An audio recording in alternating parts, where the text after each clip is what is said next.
votre fidélité, 20h sur la télévision Futur Média. Bonsoir à toutes et à tous, bienvenue à cette principale édition. Les titres, c'est tout de suite. Oustaz Oumar Sall, reconnu coupable pour injure à la communauté tidjane, il a été condamné à 6 mois de prison assorti d'un sursis. Polémique autour de la suppression des examens de certification. Le COSEPS, le collectif des chefs d'établissement privés de formation en santé, est catégorique. Il est contre la suppression de ces examens qui, selon ses acteurs, ne font pas l'affaire de certaines écoles de formation. Le secrétaire d'État du Vatican en visite à Dakar, le cardinal Pietro Parolin, a été reçu par le ministre de l'Intérieur Sidiki Kaba. Au menu de leurs échanges, l'immigration irrégulière, le réchauffement climatique et la paix dans le monde. La musique pour créer compréhension et empathie envers les personnes atteintes de handicap. À Guédiawaye, lancement de l'initiative Amarart Humanitaire, un programme culturel entièrement destiné à cette catégorie de personnes vulnérables. Voilà pour les titres, le développement, c'est tout de suite.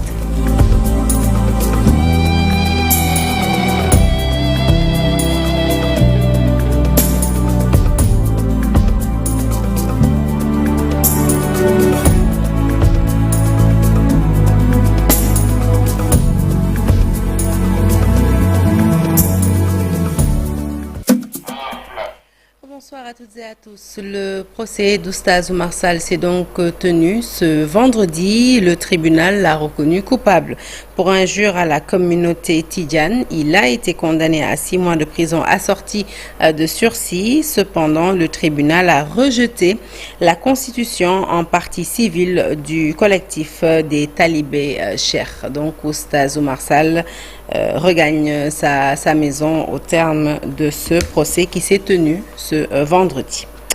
Parlons éducation à présent avec le collectif des chefs d'établissement privés de formation en santé qui dit non à la suppression des examens de certification organisés par son ministère de tutelle. Face à la presse, le COSEPS dénonce une cabale mais aussi et surtout une manipulation de certaines écoles privées de formation en santé qui souhaitent la suppression de cette certification.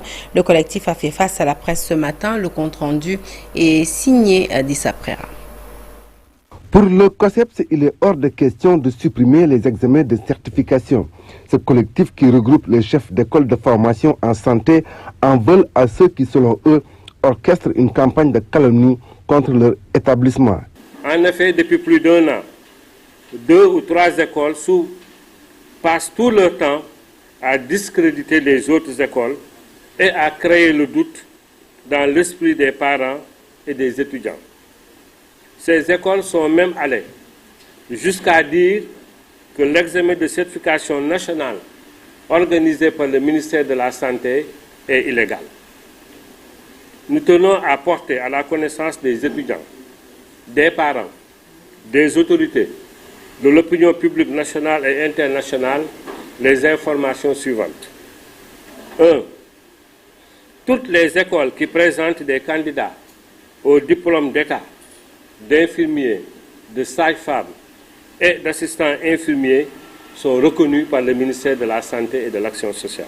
L'examen de certification nationale organisé par le ministère de la Santé, suite à un arrêté du ministre et qui associe à cet examen-là les gouverneurs des régions, pratiquement, je peux dire,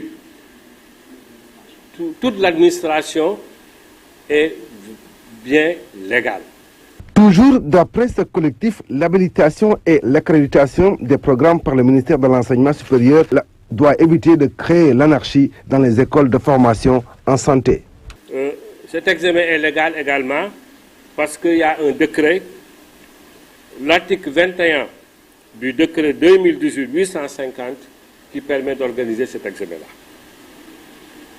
L'habilitation institutionnelle et l'accréditation des programmes du ministère de l'Enseignement supérieur, en ce qui concerne la santé, ne doivent en aucun cas être une source d'anarchie pédagogique dans laquelle chaque école va délivrer ses diplômes.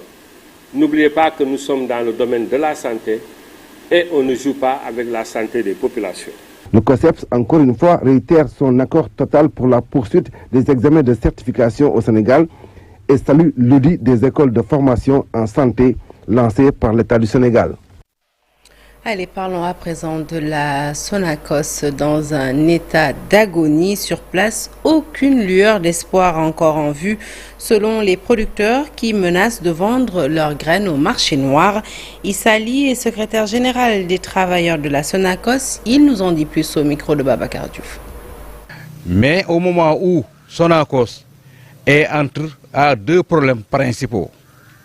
Le premier problème est lié à la collecte qui fait défaut depuis quelques années et qu'il faut immédiatement corriger pour que Sonacos puisse collecter et atteindre ses objectifs de collecte pour pouvoir être rentable. Le deuxième point est que l'outil de production depuis plusieurs années n'a pas été bien entretenu, ce qui fait que l'outil doit être revu à fond pour pouvoir être complètement rentable. Ce qui fait deux grands défis et chacun de ces défis-là exige plusieurs milliards d'investissements. Dieu a fait que le DG sortant a été remplacé par quelqu'un qui, dans le passé, a cherché à acquérir la Sonacos lors de la dernière privatisation.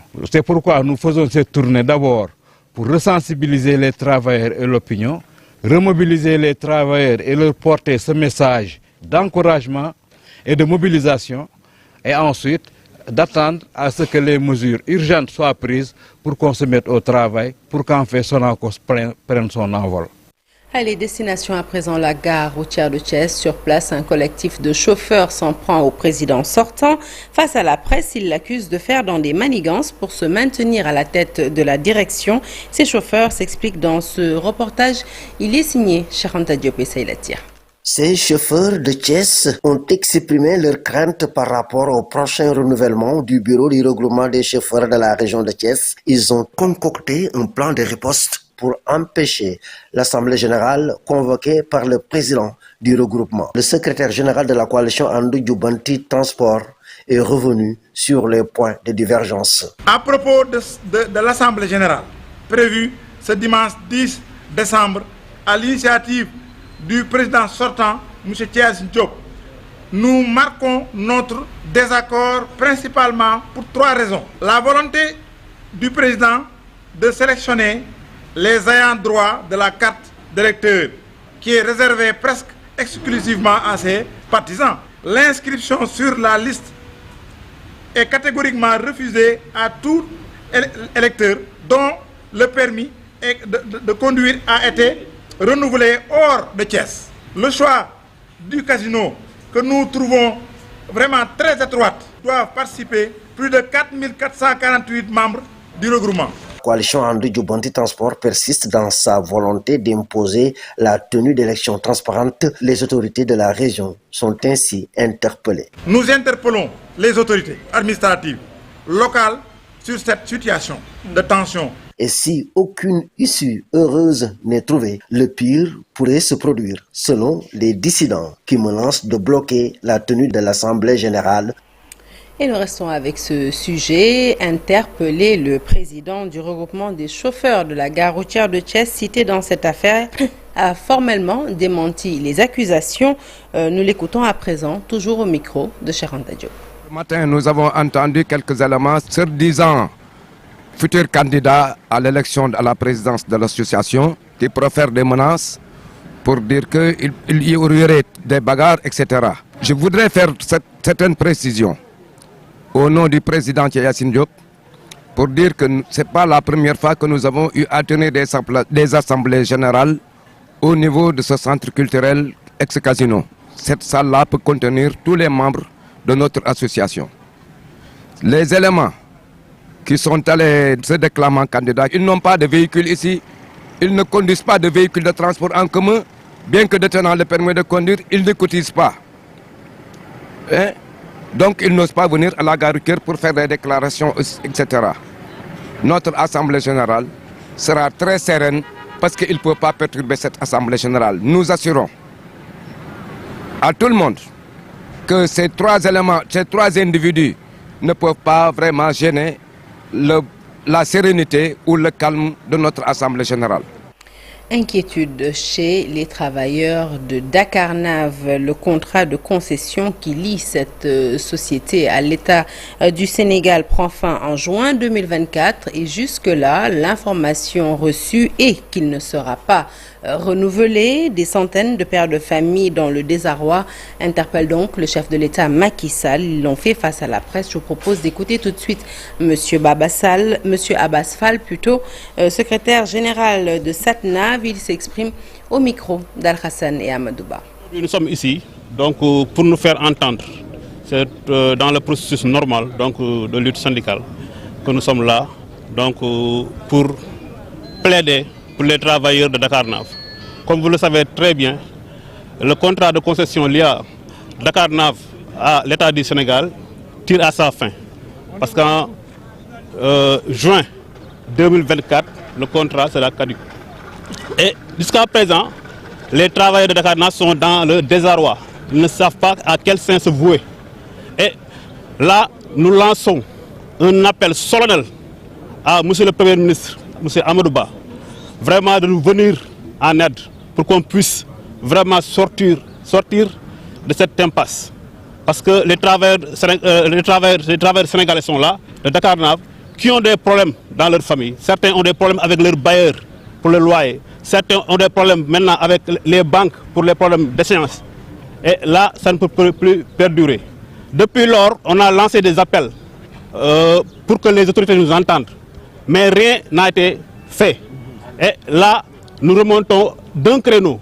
Et ça, ce n'est pas le dernier. Donc, nous lançons un appel donc, à son Excellence aussi, Monsieur le Président de la République du Sénégal, son Excellence Monsieur Macky Sall, vraiment de se pencher. Nous demandons de se pencher sur le dossier Dakarnave pour qu'on puisse vraiment voir le bout du tunnel. Et puis le monde de l'audiovisuel en deuil avec la disparition de Lionel Mandex, photographe officiel à la présidence de la République. L'association des photojournalistes du Sénégal parle d'une perte immense pour son président Adama Doucouré. Lionel Mandex était un confrère passionné par son métier, un homme généreux et très ouvert. Nous l'écoutons au micro de Chérif Dia. Nous retournons de lui à sa venue au Sénégal. Nous l'avions à l'époque dénoncé parce qu'on ne voulait pas comprendre le Sénégal avec tout ce qu'il a de photojournalistes qualifiés. Que le palais puisse faire appel à un photojournaliste français pour faire les photos à la présidence. On l'avait dénoncé à l'époque. La photographie n'a pas de frontières, c'est vrai, mais on l'avait quand même dénoncé. Et qu'avec le temps, on a appris à le connaître. Lionel était un homme vraiment disponible, un homme généreux, un homme sociable également.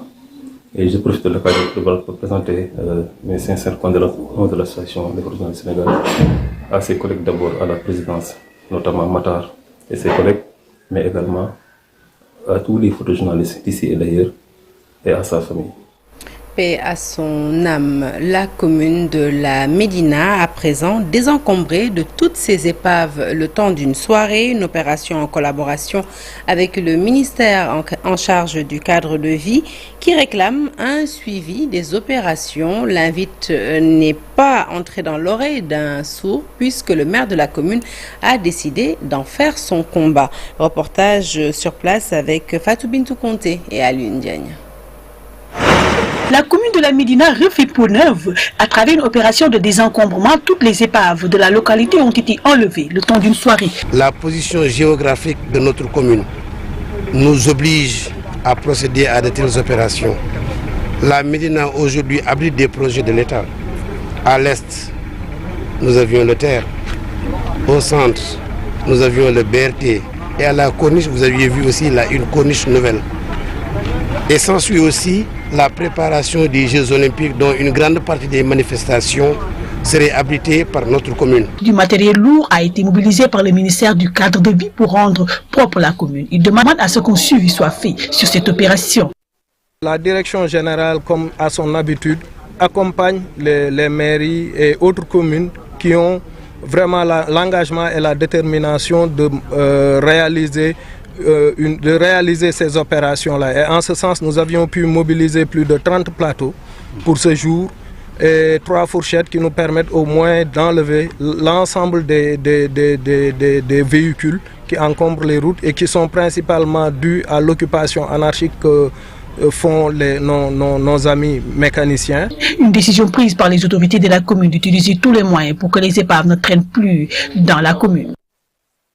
L'obligation est faite aujourd'hui pour nous de ne plus laisser notre commune entre les mains des gemins fautistes. Un bon Médinois doit refuser ça. Un bon Médinois doit aimer sa commune. Donc, cet encombrement n'est plus possible. Nous la faisons pour les populations elles-mêmes. Il faut donc que les populations y participent. Et ce qui est important, c'est le suivi que doivent effectivement faire les populations. Devant abriter le prochain clean day, les autorités de la Médina ont pris les devants à travers cette opération de désencombrement. Elles sont près de 1800 femmes du département de Saint-Louis à se réunir autour du réseau associé des femmes pour la promotion de l'économie sociale et solidaire. Ces femmes veulent initier la population à la consommation des plats traditionnels, notamment le nat ou encore le gare. Elles ont organisé la 5e édition de la foire départementale. Le thème de cette foire, rôle des femmes et place des plats locaux traditionnels. Ces femmes réunies en association plaident toutefois pour des unités de transformation des produits locaux. Le point, c'est avec Ousseynou Diop et Abib Sek. PAL a accueilli l'édition 2023 des foires tournantes du réseau d'associés de femmes pour la promotion de l'économie sociale et solidaire dans le département de Saint-Louis. Une manière de regrouper 1800 femmes du département pour la commercialisation et la revalorisation des produits locaux. Faire de l'autonomisation des femmes une réalité. On en parle, on en reparle, mais est-ce que réellement c'était une réalité? Donc nous, on veut vraiment faire du concret. Ça c'est un.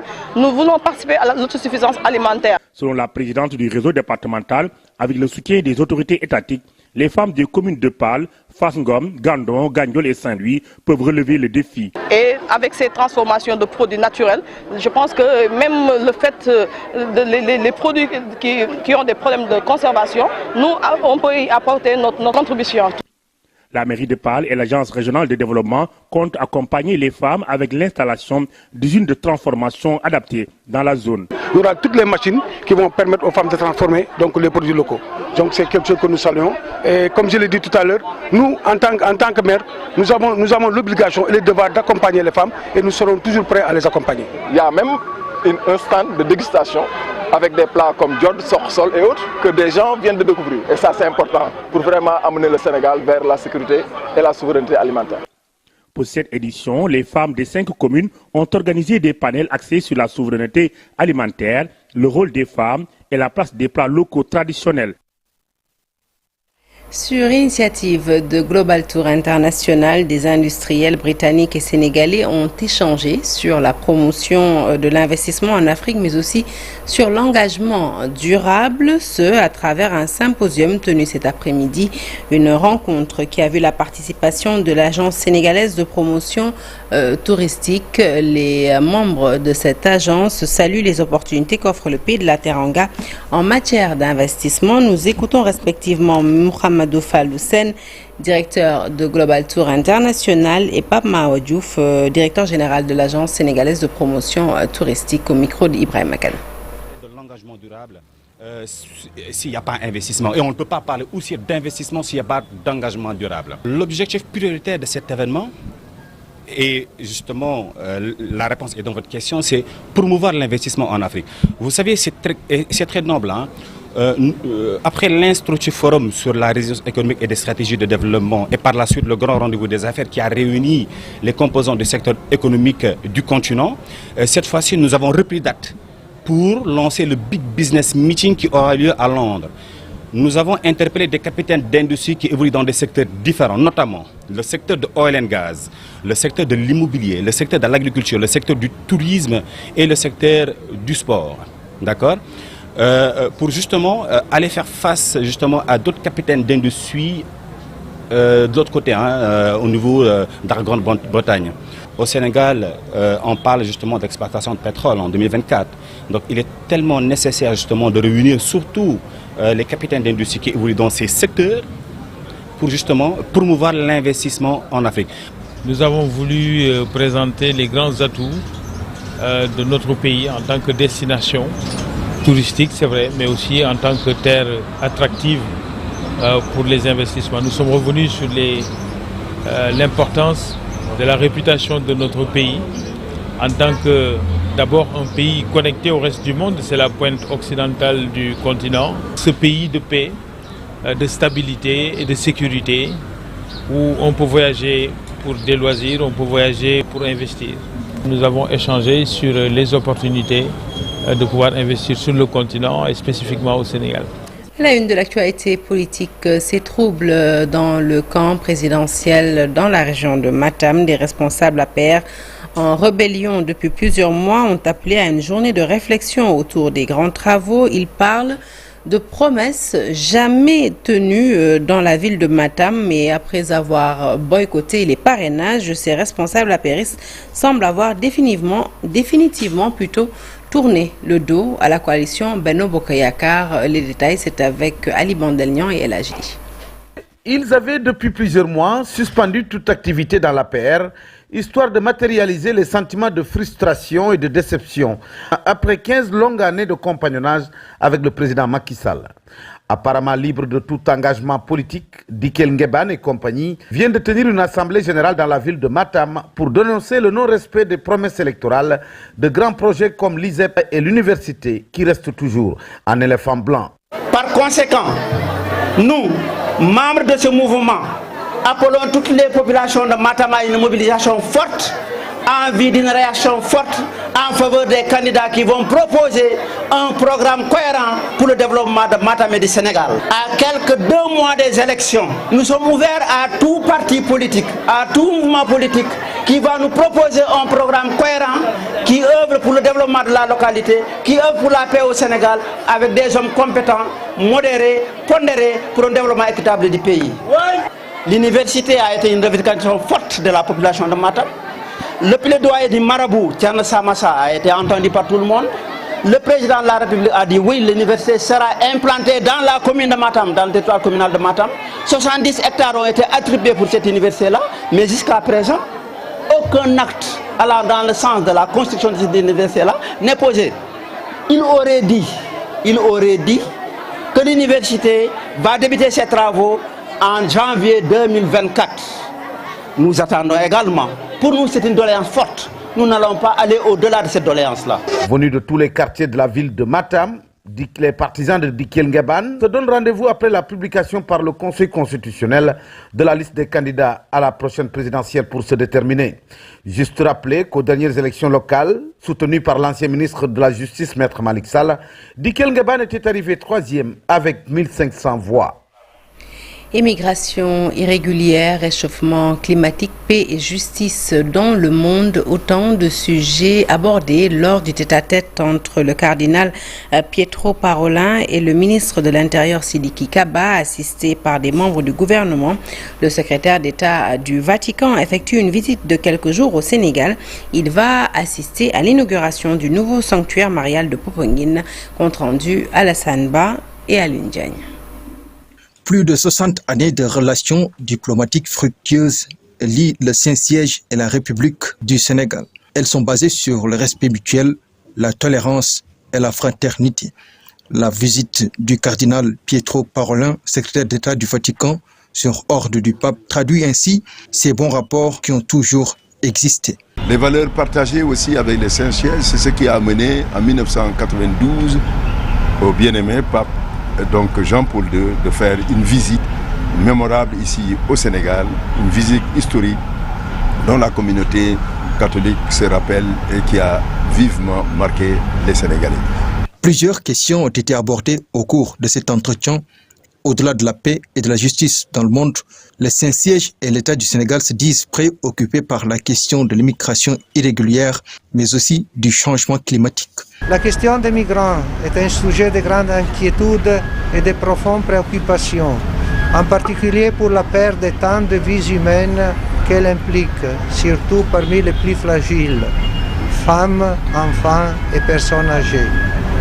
Nous préoccupe également tout ce qui touche au réchauffement climatique et à la, question, la, question connexe de la justice, de la juste répartition de l'eau. Mais nous avons confiance aux efforts de l'hydrodiplomatie internationale pour trouver les justes solutions. La coopération que nous avons jugée comme étant exemplaire, nous ferons tout pour la renforcer davantage et faire en sorte que les grandes questions qui sont agitées, la question de la paix, la question de l'immigration, la question de l'eau, de l'accès universel à l'électricité, tout ce qui peut alors renforcer la dignité humaine, que ces questions vont continuer à être des questions d'intérêt commun. Ils vont procéder ce samedi en présence du ministre de l'Intérieur à l'inauguration du nouveau sanctuaire marial de Popenguine, un édifice qui entre dans le cadre du projet de modernisation des cités religieuses initié par le gouvernement du Sénégal. Le cardinal Pietro Parolin, qui a été élevé au grade de grand officier de l'Ordre national du Lion, va diriger une messe au cours de la cérémonie. Et dans le même registre, nous parlons cette fois-ci du Gamou de Médina Niassène de Keur Madiabel qui aura lieu le 6 janvier prochain. En prélude à cet événement religieux initié par le guide de Baye Niass en 1949, un CDD présidé par le préfet de Nioro s'est tenu en présence du comité d'organisation. La sécurité, la voirie et la libre circulation des personnes ont été évoquées. L'autorité administrative a pris des engagements de nature à rassurer les organisateurs. Le reportage est signé Ousmane Dem. Des organisateurs, la précédente édition de ce Gamou a été un succès. C'est pour cette raison qu'ils se félicitent d'apprendre que le même dispositif sera reconduit cette année aussi. Ils nous ont aussi donné les mêmes engagements, voire plus fermes. Donc nous avons bon espoir que ça va se passer cette année aussi, tel que ça s'est passé l'année dernière. Donc pour le moment, c'est là où nous sommes. Quand vous avez besoin de quelque chose, vous venez vers les autorités, vous exposez vos besoins et ils vous prêtent l'oreille. Ils vous donnent leurs engagements. Maintenant, tout ce qu'on peut faire, c'est d'attendre et de prier, les accompagner avec nos prières. Le premier aspect sur lequel l'autorité administrative va se concentrer davantage concerne la sécurité. Donc nous avons pu d'abord évoquer le premier aspect qui concerne la sécurité, la sécurisation de l'événement, mais aussi la sécurité des pèlerins. Et il faut saluer le travail qui a été fait par le comité d'organisation. Par rapport à la voie de contournement, tous les services étatiques en charge de cette question seront mobilisés. Il y a une voie de contournement de Keur Madiabel qui a été également évoquée. Et avec l'UCG et l'AGEROUTE également, cette voie sera réhabilitée pour permettre une meilleure fluidité des pèlerins. Donc dans l'ensemble, il faut dire que toutes les questions ont été évoquées. La surveillance au niveau de nos frontières sera également renforcée. Des mesures également de facilitation des pèlerins seront prises avec la douane, les eaux et forêts, pour les pèlerins qui nous viennent des pays limitrophes, pour leur faciliter le déplacement. Parce que ce sont des pèlerins également qui voyagent avec des produits soumis à la législation douanière. Le Gamou de Médina Niassène de Keur Madiabel a été initié en 1949 par Baye Niass. C'est un événement religieux qui draine des centaines de fidèles chaque année. Et parlons culture à présent avec le mois de décembre de plus en plus consacré à des activités destinées aux personnes atteintes de handicap dans l'optique de les accompagner dans leurs activités. Alors, la musique peut-elle servir de plateforme pour favoriser justement la compréhension et l'empathie envers ces personnes? Eh bien, à Guédiawaye, l'initiative Label Amar Humanitaire essaie de répondre à cette interrogation à travers un programme culturel destiné à cette catégorie de personnes vulnérables. Nos reporters ont donc rendu visite aux acteurs du label Amart Humanitaire, Ibou Diouf et Tierno Laurent Mendy signent ce reportage. Il est responsable du label Amat Art Humanitaire. Dave Man Begrasoul est aussi lead vocal du groupe Pram. Cet artiste accorde une attention particulière à sa situation au-delà de sa musique qui reste sa passion. Il s'investit aussi pour soutenir les artistes ayant un handicap physique ou lié au développement. Ce label est là pour appuyer la promotion des artistes handicapés et le secteur handicapé.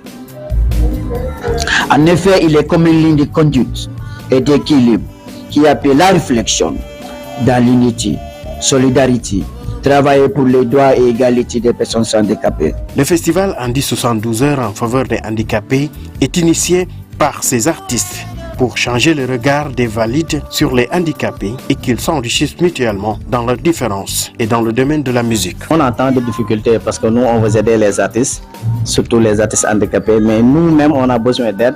Il faut qu'on nous aide pour les déplacements. Quand tu fais un événement, tu as besoin de sonorisation, podium, lumière, tout ça. Et c'est pas facile. On le fait avec nos maigres moyens, mais on a besoin d'aide pour qu'on puisse aider les autres. Voilà. Au programme des préparatifs du festival, Andy 72 heures en faveur des handicapés, qui reste une initiative pour faire rayonner le travail de ces artistes auprès du grand public, de manière novatrice et significative. Cette association est là pour lancer un événementiel festival Andy 72 heures en faveur des handicapés pendant le mois des handicapés qui est mondialement connu, le mois de décembre. Au menu de ce festival, une caravane de sensibilisation à Guédiawaye, une cérémonie officielle et une soirée de défilé, suivie d'un concert. Ibou Diouf, Abdoulaye Anne, merci. Merci à vous également d'avoir suivi ce journal. L'actualité se poursuit sur toutes nos plateformes digitales et restez avec nous. Tout de suite, la deuxième partie de Soir d'Info, nous parlons de la lutte contre le tabagisme.